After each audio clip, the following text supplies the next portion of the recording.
नमस्कार शेतकरी मित्रांनो, शेतकरी बांधव ज्या हप्त्याची वाट पाहत आहेत तो नमो शेतकरी योजनेचा 8वा हप्ता शेतकऱ्यांच्या बँक खात्यावरती कधी मिळणार?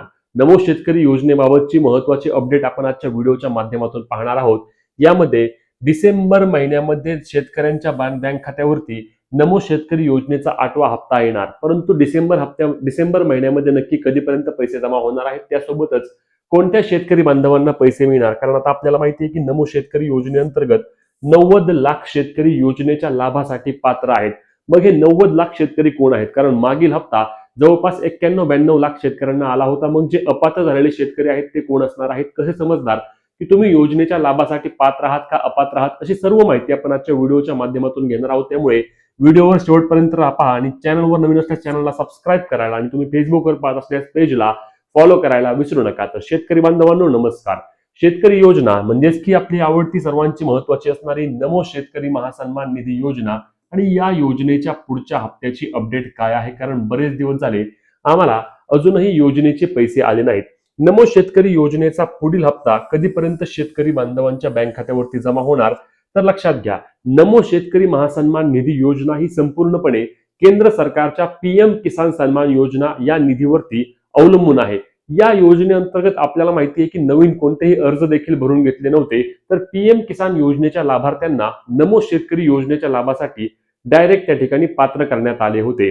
आणि म्हणूनच ज्या वेळी आतापर्यंत तुम्ही पहा, ज्या वेळी पीएम किसान योजनेचा हप्ता शेतकऱ्यांना जमा झालेला आहे, त्यानंतर नमो शेतकरी योजनेचा हप्ता हा 20 ते 25 दिवसांमध्ये शेतकरी बांधवांच्या बँक खात्यावरती जमा होतो. अनेकदा असे देखील झाले आहे की एकाच दिवशी नमो शेतकरी योजना आणि पीएम किसान योजना या दोनही योजनांचे हप्ते शेतकऱ्यांच्या बँक खात्यावरती जमा झालेले आहेत. कारण पीएम किसान योजना आणि नमो शेतकरी योजना या एकमेकांशी संलग्न असलेल्या दोन योजना आहेत. आता पीएम किसान योजनेचा लाभ शेतकरी बांधवांच्या बँक खात्यावरती येऊन जवळपास 8 ते 10 दिवस झाले आहेत. म्हणूनच डिसेंबर महिन्याच्या 15 ते 20 डिसेंबरच्या आसपास शेतकरी बांधवांच्या बँक खात्यावरती नमो शेतकरी योजनेचा हप्ता मिळण्याची दाट शक्यता त्या ठिकाणी आहे. नेहमीप्रमाणे आपण पाहिलं तर आता तुम्ही म्हणाल की पीएम किसानवर नमो शेतकरी योजनेचा हप्ता अवलंबून का असतो? तर यामध्ये सर्वात महत्वाची बाब म्हणजे लक्षात घ्या, कारण पीएम किसान योजनेअंतर्गत जेव्हा हप्त्याचं वितरण होतं तेव्हा पीएम किसान योजनेअंतर्गत एक यादी बनवली जाते की या शेतकऱ्यांच्या बँक खात्यावरती योजनेचे पैसे सोडा म्हणून एक यादी असते, केंद्र सरकारद्वारे बनवली जाते. आणि तीच यादी पुढे नमो शेतकरी योजनेच्या हप्ता वितरणासाठी राज्य सरकारकडे दिली जाते. म्हणजे लक्षात घ्या की एक सर्कल आहे हे.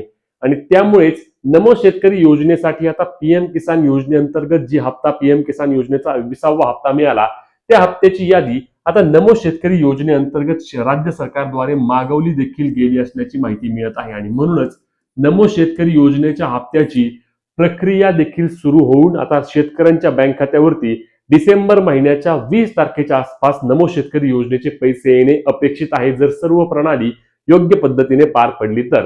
यामध्ये एक महत्वाचा प्रश्न असणार आहे नमो शेतकरी योजनेच्या हप्त्याचा, की कोणाला मिळणार नमो शेतकरी योजनेचे पैसे? आता मी असे का म्हणतोय तर लक्षात घ्या, पीएम किसान योजनेचा जो हप्ता मागील वितरित झाला होता तो राज्यामधील 90 लाख शेतकऱ्यांना मिळाला होता. आणि 90 लाख शेतकरी कोण होते? तर ते या योजनेच्या सर्व निकषांमध्ये पात्र असणारे शेतकरी आहेत आणि त्यांना या योजनेचा जो हप्ता आहे पीएम किसान योजनेचा तो मिळाला आहे. आणि ज्यांना पीएम किसान योजनेचा मागचा हप्ता 2000 रुपये आला आहे त्याच शेतकऱ्यांना आता नमो शेतकरी योजनेचे देखील पैसे येणार आहेत. यावेळी आपण पाहिलं की अनेक शेतकऱ्यांना पैसे आले नाहीत. या पाठीमागे असणारी कारण काय आहेत? आता लक्षात घ्या, केंद्र सरकारद्वारे काय केलं आहे की नमो शेतकरी किंवा पीएम किसान योजनेच्या लाभार्थ्यांचे काटेकोरपणे सर्व नियमांची अंमलबजावणी प्रक्रिया त्या ठिकाणी सुरू केली आहे.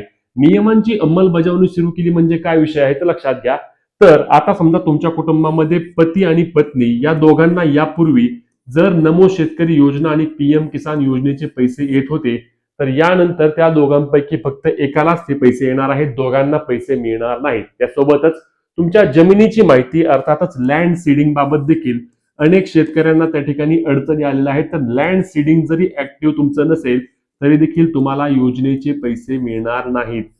तिसरी महत्वाची बाब यामध्ये पाहायला मिळाली ते म्हणजे अनेक शेतकऱ्यांचा त्या ठिकाणी बँक केवायसीचा प्रॉब्लेम आहे. बँक केवायसी प्रॉब्लेम असल्यामुळे डीबीटीच्या माध्यमातून जो लाभ वितरित होतो तो लाभ शेतकऱ्यांना वितरित करण्यात येत नाही.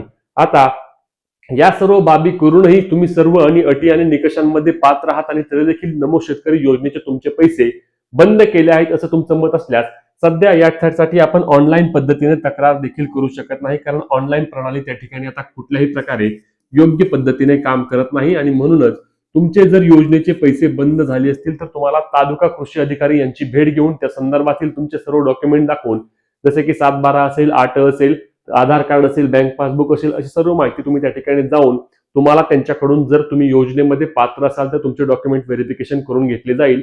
आणि नाही केल्यास तुम्हाला योजनेचे पुढचे पैसे मिळणार नाहीत, कारण आता नमो शेतकरी योजनेअंतर्गत देखील लाभ मिळण्याची संख्या 90 लाखच असणार आहे. म्हणजेच की राज्यातील जवळपास 2.5 लाख शेतकरी नमो शेतकरी योजनेच्या लाभापासून देखील पुढच्या वंचित राहणार आहेत. आता तुम्हाला पीएम किसान योजना आणि नमो शेतकरी योजनेचे सर्व हप्ते मिळाले आहेत का, हे आम्हाला कमेंट करून सांगायला विसरू नका. ही महत्वाची व्हिडिओ शेअर करायला, तुमचे प्रश्न कमेंटमध्ये विचारायला आणि फॉलो आणि सबस्क्राईब करायला विसरू नका.